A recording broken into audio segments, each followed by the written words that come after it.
আসসালামু আলাইকুম। সকলে কেমন আছেন? আশা করতেছি সকলে ভালোই আছেন। আমিও আল্লাহর রহমতে ভালোই আছি। আজকে আপনাদের সাথে শেয়ার হরব বুরকবাত নাদা। তে আপনারা আবার কবেন না বুরকবাত আবার কাক কয়? ওই জুলামুরহি বা পিকনিক যেটাই কন, এটা হচ্ছে এখানে শৈশবের কিন্তু একটা সুন্দর মুহূর্ত। আর এই বুরকবাত নাদার আয়োজনে কিন্তু বাড়ি থেকে ছাওয়াল-পাল হচ্ছে এখানে যে চাল, ডাল, পেঁয়াজ, রসুন, তেল-মেল তুলে লিয়ে আসে। আর এই বুরকবাত নাদার জন্য কিন্তু হচ্ছে এখানে ছাওয়াল-পাল সবাই মিলেমিশে কিন্তু হচ্ছে এখানে ভাগাভাগি হইরা যে কাম-কাজগুলো হরে।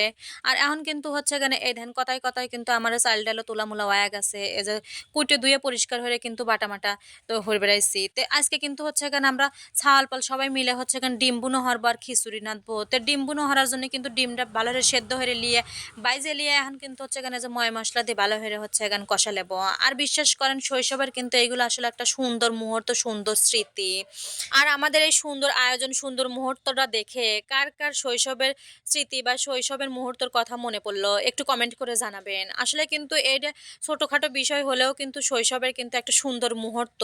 এটাই কিন্তু অনেক আনন্দ, অনেক মায়া, অনেক ভালোবাসা জড়িয়ে আছে। তো এই দেখেন এখন কিন্তু হচ্ছে এখানে আমি এই যে খিচুড়ি মাহা দেবো। যেহেতু হচ্ছে এখানে খিচুড়িও নাদবো। তো এখন কিন্তু আমরা যে যার মতো বাইরে থাকি। আসলে সেইভাবে সবাই একসাথে হওয়া হয় না। যার জন্য কিন্তু যখনই একসাথে হই তখন কিন্তু হচ্ছে এখানে এই যে এরমের হইরে বাড়ি থেকে চাল-ডাল তুলিয়া লিয়ে এই পিকনিকের আয়োজনটা আসলে হরি। আর শহরে আমরা যত সুন্দর পরিবেশেই থাকি না কেন, আসলে গ্রামের মতো কোনো কিছুই হয় না। গ্রামে কিন্তু এই ছোট বিষয়গুলোই অনেক আনন্দদায়ক। তো কথায় কিন্তু আমার এই যে খিচুড়ি রাঁধা এদিক প্রায় শেষের দিক হয়ে গেছে। যেহেতু হচ্ছে এখানে ডিম ভুনাটা আগেই হয়ে লিছিলাম আর খিচুড়ি রাঁধতে একটু রাইত হয়ে গেছে।